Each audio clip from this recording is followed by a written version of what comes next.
Últimamente, tanto vosotros como muchos clientes nuevos que llegan al despacho me estáis preguntando por el tema de la elusión fiscal, me estáis preguntando por el tema de las estructuras societarias fuera de España o lo que yo considero los circos fiscales, ¿no?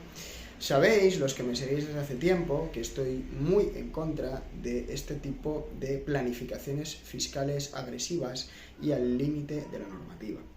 Bajo mi punto de vista, genera enormes contingencias fiscales este tipo de planificaciones y puede ser muy peligroso a medio y largo plazo. Yo sé que hay mucho vendehumos en las redes sociales tratando de eludir impuestos o enseñar a eludir impuestos, que realmente no es elusión, es evasión como la copa de un pino.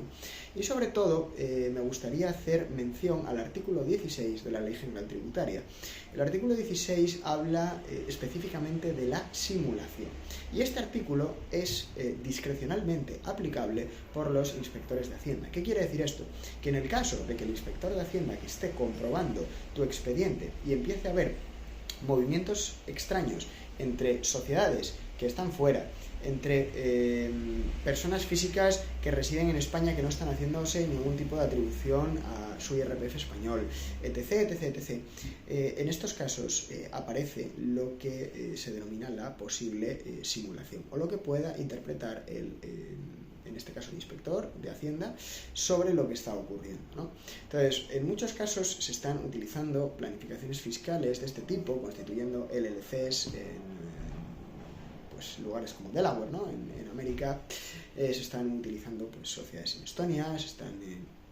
utilizando sociedades en definitiva en lugares donde el impuesto de sociedades que se paga tiende a cero, vamos a decirlo así, ¿no? Entonces, ¿qué pasa? Que muchas veces se están simulando efectivamente la constitución y la utilización de estas sociedades para pagar impuestos cero o para efectivamente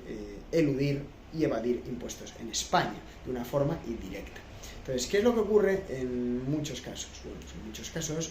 se constituyen sociedades fuera para prestar servicios de asesorías online o este tipo de cosas, ¿no? Claro, lógicamente, si esas asesorías están prestadas realmente o en un 90% por una persona que está en España a clientes españoles y los medios de producción únicos que tiene esa sociedad pueden ser, por ejemplo, freelance que facturan a la misma por prestación de servicios y además esos freelance están radicados en España, ya me diréis cuál es el motivo económico válido de la constitución de estas sociedades, por ejemplo, en territorios como Delaware, ¿no? Entonces, ¿qué es lo que entiende la agencia tributaria? Bueno, pues que tú lo que estás tratando de hacer es simular una actividad económica que se está realizando efectivamente en España fuera del territorio español, ¿no? Entonces, realmente aquí lo que se está entendiendo, o lo que va a entender la inspección, es que no hay un motivo económico válido para la constitución de esa sociedad, sino que es una mera pantalla tributaria para intentar fiscalizar en España lo menos posible o no fiscalizar absolutamente nada. Entonces, claro, si nos encontramos con que en esta sociedad, por ejemplo, voy a poner un ejemplo, ¿no?, donde tiene cierta razonabilidad, pues hay una sociedad en Delaware que tiene 7 empleados que están en Delaware, se están prestando diferentes tipos de servicios y una parte de los clientes son españoles. El socio de esta entidad es un socio que radica en España. Como os expliqué en algún vídeo previo, las LLCs son entidades fiscalmente transparentes. Teóricamente habría que atribuir por imputación de rentas los beneficios que están generándose en esa sociedad al IRPF español. Entonces, en el caso de que esa sociedad, por ejemplo, genere 50.000 euros de beneficios al año, teóricamente deberían ser imputables al IRPF español del socio o la persona que tenga las acciones de esa empresa, ¿de acuerdo? Entonces, claro, en ese caso, si nos encontramos con un motivo económico válido, es decir, oiga, hay un servicio que se está prestando a diferentes clientes del mundo, algunos españoles, hay unas personas que están contratadas en esa empresa que está fuera, y lógicamente si hay una estructura razonable y tiene un porqué, tiene un motivo económico, ¿no?, realista para constituirse, ¿no? Y aparte de eso, pues incluso existe la posibilidad de generar sociedades filiales fuera, con holdings en España, que puedan repatriar dividendos a España España con unas bonificaciones fiscales importantes, pero siempre respondiendo, como os digo, a un motivo económico válido y a una estructura real, acreditable, dentro de esas sociedades filiales, ¿no? Sí es verdad que, lo que os digo, ¿no? Hay muchos casos donde realmente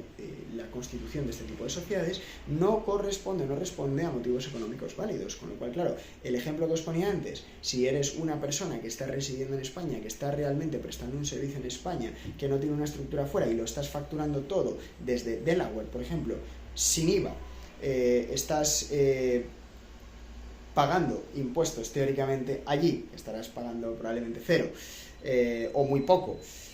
y no estás haciendo ninguna imputación a España, o sea, no estás trayendo a tributar ningún euro a España cuando realmente eres residente fiscal español, ahí es cuando empiezan a aparecer las contingencias, ¿no? Ahí es cuando empiezan a aparecer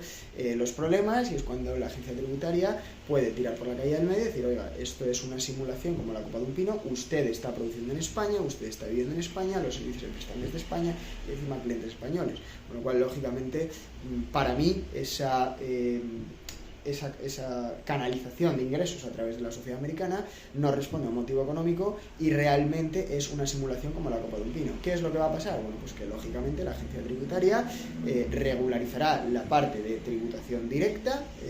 la parte de tributación indirecta, que esto teóricamente corresponde al IVA, y va a entenderlo como que efectivamente es una sociedad cuyo domicilio fiscal no está fuera, está en España, sin perjuicio de las atribuciones que corresponden al IRPF del socio o socios en este caso, y sin perjuicio, lógicamente, de regularizar la parte de imposición directa que corresponde al IVA, porque teóricamente son servicios prestados por una persona residente en España y que teóricamente tendría que facturar con IVA el 21%, como hacemos la práctica totalidad de los españoles prestadores de servicios en el territorio de aplicación del impuesto. Lo que os quiero decir o explicar con toda esta explicación es que básicamente estoy muy en contra de este tipo de planificaciones, y ya no hablo, y lo haré seguramente en un próximo vídeo, hablaré de las simulaciones efectivas a través de criptomonedas, a través de ventas de NFTs, a través de préstamos que no existen, para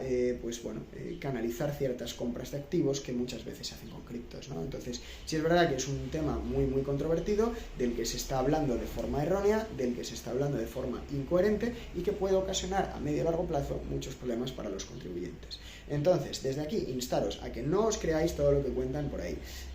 Acordaros de que existen artículos en la Ley General Tributaria que dan discrecionalidad a los inspectores para aplicar simulaciones o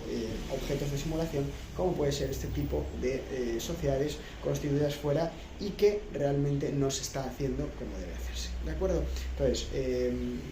la próxima vez que escuchéis este tipo de personas hablando sobre esto, dudad de lo que dicen, porque lógicamente se puede o se incurrirá a medio y largo plazo en contingencias fiscales muy importantes. Muchas gracias por vuestro tiempo.